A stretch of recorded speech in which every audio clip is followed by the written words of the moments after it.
Assalamualaikum warahmatullahi wabarakatuh. Perkenalkan, nama saya Rahmawati Ali. Saya dari kelas D Akuntansi semester 3. Di sini saya akan menjelaskan sedikit tentang pemikiran ekonomi Islam kontemporer. Yang pertama yaitu Muhammad Baqir As-Sadr. Menurut As-Sadr, ekonomi Islam adalah cara atau jalan yang dipilih oleh Islam dalam rangka mencapai kehidupan ekonominya dan dalam memecahkan masalah ekonomi praktis sejarah dengan konsepnya tentang keadilan. Pada pemikiran ekonominya, Sadri membedakan produksi dan distribusi, tetapi ia melihat hubungan keduanya sebagai persoalan sentral dalam ekonomi jika produksi merupakan proses yang dinamis yang berubah seiring dengan perkembangan ilmu pengetahuan dan teknologi.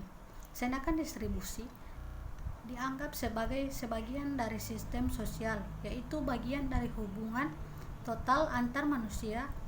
Bagi Sadri, sistem sosial muncul dari kebutuhan manusia, bukan dari cara-cara produksi. Yang berikutnya yaitu Muhammad Abdul Manna.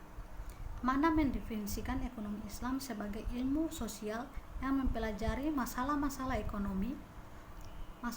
ekonomi bagi suatu masyarakat yang diilhami oleh nilai-nilai Islam.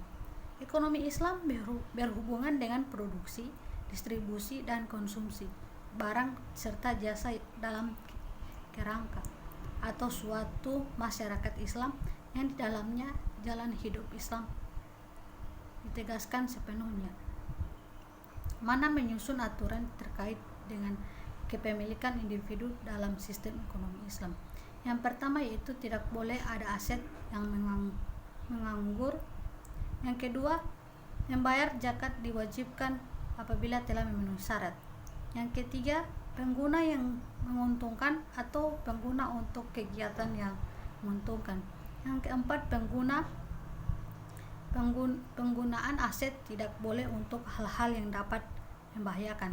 Yang kelima, kepemilikan kekayaan secara sah. Yang berikutnya yaitu Muhammad Nejatullah Siddiqi. Siddiqi memandang penentuan kebutuhan ekonomi sebagai sarana untuk mencapai tujuan hidup yang lebih besar. Ia merupakan sarana untuk mencapai perdamaian, kebebasan dari rasa lapar, dari rasa takut, serta penegasan oleh siapapun oleh Allah Subhanahu wa Ta'ala. Menurut Sadia 1978 dalam Hanif 2010, ekonomi Islam adalah yang pertama itu hak yang relatif dan terbatas bagi individu, masyarakat, dan negara. Yang kedua, peranan negara yang positif dan aktif. Yang ketiga, implementasi zakat dan menghapuskan riba. Yang keempat, jaminan kebutuhan. Sekian dari saya. Wassalamualaikum warahmatullahi wabarakatuh.